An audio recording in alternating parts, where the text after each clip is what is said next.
રાજસ્થાનના ચિત્તોડગઢ અને ઉદયપુર જિલ્લાના અપહરણના બે ગંભીર ગુનામાં વોન્ટેડ આરોપીને દેશી તમંચા અને 3 કારતૂસ તેમજ થાર કાર સાથે ઉત્તરાયણ પોલીસે ઝડપી પાડ્યો છે. થાર કારનો ડ્રાઈવર ગન લઈને ફરતો હોવાના કોલ મળ્યા બાદ પોલીસ રોકવા જતા તે ભાગી ગયો હતો. ત્યારબાદ જાડી જાખરામાં છુપાયેલા આરોપીને દેશી તમંચા અને જીવતા કારતૂસ સાથે ઝડપી પાડવામાં આવ્યો છે.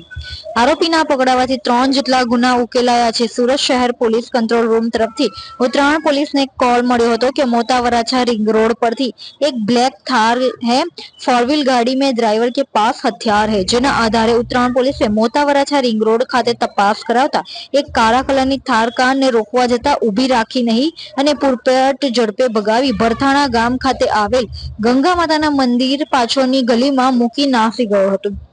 પોલીસે પીછો કરી થાર કાર સુધી પહોંચી. ત્યારબાદ થાર ગાડીનો ડાબી બાજુના દરવાજાનો કાચ તોડી દરવાજો ખોલી ગાડીમાં જોતા એક આરસી બુક, ડ્રાઇવિંગ લાયસન્સ, એક મોબાઈલ ફોન, એક જીવતો કારતૂસ, 8mm KF લખાણ અને સ્કૂલના શરતી કોરી ચેકબુક મળી આવ્યા હતા.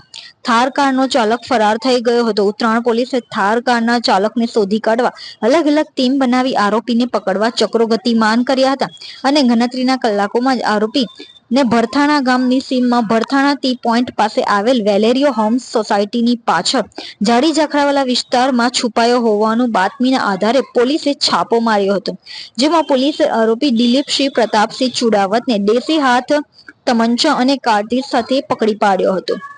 આરોપી ઝડપાતા ઉત્તરાયણ અને રાજસ્થાનના 2 અપહરણના તેમજ અન્ય એક મળી કુલ 3 જેટલા ગુના ઉકેલાઈ ગયા છે. હાલ પોલીસે આરોપી પાસે પિસ્તોલ ક્યાંથી આવી તેમજ અહીં સુરતમાં કયા કારણસર આવેલો હતો તે બાબતે વધુ ઊંડાણપૂર્વક તપાસ હાથ ધરી છે.